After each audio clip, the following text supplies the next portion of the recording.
Mensagem: um homem enviado de Deus, primeira parte.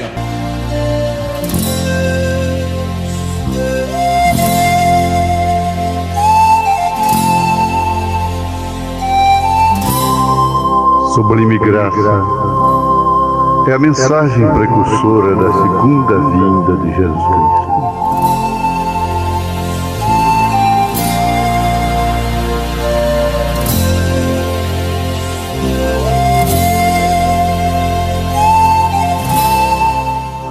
É a mensagem de Elias.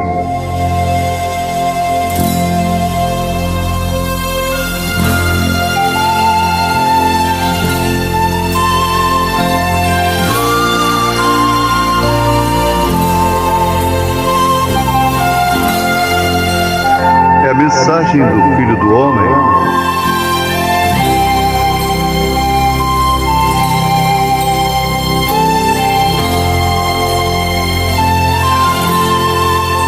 É a mensagem do sétimo anjo de Apocalipse, capítulo 10, versículo 7. William Marion Branham.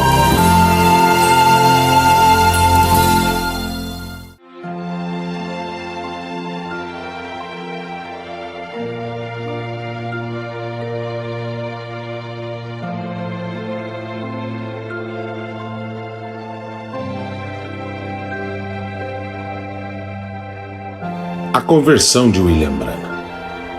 William Branham, o moço, mesmo havendo recebido estas extraordinárias manifestações da providência divina em sua vida, sem dúvida não era ainda convertido. Por algum tempo, ele resistiu o chamado. À idade de 14 anos, foi seriamente ferido enquanto caçava e teve que permanecer meses recluído em um hospital. Deus tratou com ele mesmo assim, ele não fazia caso. No entanto, a urgência do chamado vinha a ser mais e mais consciente para ele. Em vista de que seus pais não eram cristãos, ele não tinha nenhum estímulo em seu lar. E, à medida que ia crescendo, o inimigo tratou de afogar esta tranquila e pequena voz que sempre estava falando ao seu coração. Ele vai ao oeste. Quando chegou à idade de 19 anos, decidiu ir para o oeste para trabalhar em um rancho, numa semana de setembro de 1927. Ele disse à sua mãe que ia numa viagem de campo a Tunnel Mill, uma localidade como que a 14 milhas ao norte de Jeffersonville. Ele disse isto porque compreendeu que se sua mãe chegasse a saber algo acerca de seus planos de ir para o oeste, ela trataria de impedir que ele fizesse a viagem. Porém, quando sua mãe soube dele outra vez, em lugar de estar em Tunnel Mill, estava bem longe, em Phoenix, no Arizona. Em realidade, no fundo de seu coração, ele sabia que estava fugindo de Deus. Ele desfrutou da vida no rancho por um tempo e da novidade do oeste, porém, com todos os prazeres do mundo, logo se tornaram velhos.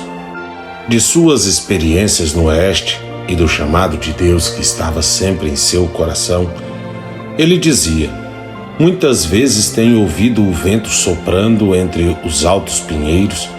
Parecia como se eu pudesse ouvir sua voz chamando em meio do jardim, dizendo: Adão, onde tu estás? As estrelas pareciam estar tão perto que a gente podia tomar com as mãos. Deus parecia estar muito perto. Uma coisa que eu recordo muito bem de Arizona são as estradas no deserto. Se a gente se separa em algum lugar da estrada, pode se perder facilmente. Algumas vezes os turistas veem pequenas flores do deserto e saem do caminho para colhê-las. Eles vão para o deserto e se perdem e algumas vezes morrem de sede. Assim é no caminho cristão. Deus tem um caminho. Ele fala desse caminho em Isaías 35, verso 8. é chamado o caminho da santidade. Muitas vezes, pequenos prazeres do mundo nos distanciam do caminho. Então perdemos nossas experiências com Deus. No deserto, quando a gente está perdido, algumas vezes parecem miragens. Para aqueles que estão morrendo de sede, a miragem seria um rio ou lago. Eles correm e se lançam dentro deles só para se darem conta que estão banhando em areias quentes. Algumas vezes, o diabo lhe mostra algo que ele diz ser muito bom.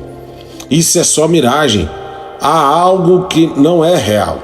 Se você o escuta, se encontrará amontoando tristezas sobre sua cabeça. Não lhe faça caso, querido amigo. Creia em Jesus, quem dá água viva para aqueles que estão famintos e sedentos. Uma mensagem triste. Um dia, o jovem recebeu uma carta de seu lar informando-lhe que um de seus irmãos estava muito enfermo. Era Eduardo, o qual lhe seguia em idade. Ele não pensou que a enfermidade fosse muito séria e creu que tudo se normalizaria. No entanto, uma tarde, uns 4 dias depois, ele regressou da cidade para o rancho e, enquanto ele atravessava o corredor do rancho, lhe foi dada uma mensagem escrita que dizia: Bill, venha ao pasto do norte. Muito importante. Ele imediatamente saiu ao pasto do norte e a primeira pessoa com quem se encontrou foi um velho rancheiro, estrela solitária, a quem chamava Pop. O velho tinha uma expressão de tristeza em seu rosto e disse: Bill, rapaz, tenho más notícias para ti. Neste mesmo momento, o capataz vinha subindo. Eles lhe disseram que seu irmão Eduardo havia morrido. Você pode imaginar o que significava este choque para o jovem ao compreender que nunca mais voltaria a ver vivo seu irmão neste mundo. Desde então, os acontecimentos começaram a suceder. Cada vez que ele resistia a Deus, tragédia ou tristeza de alguma forma vinha sobre ele.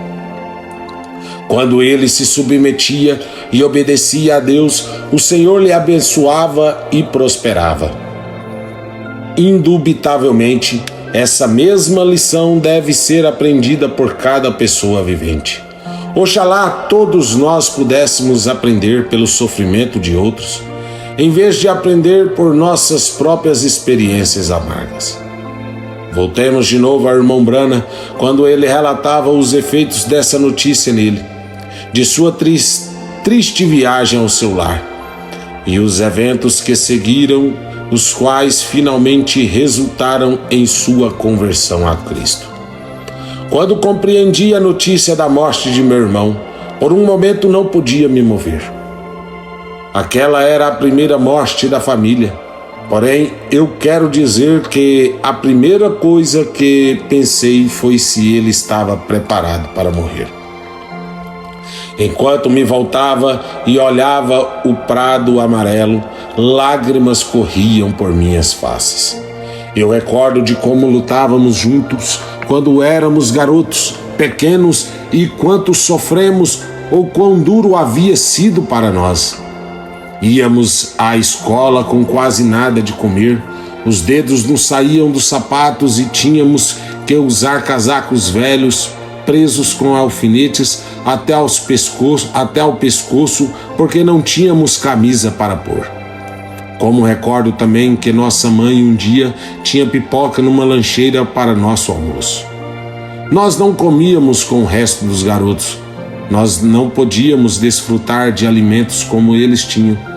Sempre íamos detrás da colina para comer. Eu me recordo que no dia que tínhamos pipoca, criamos que tínhamos uma grande merenda.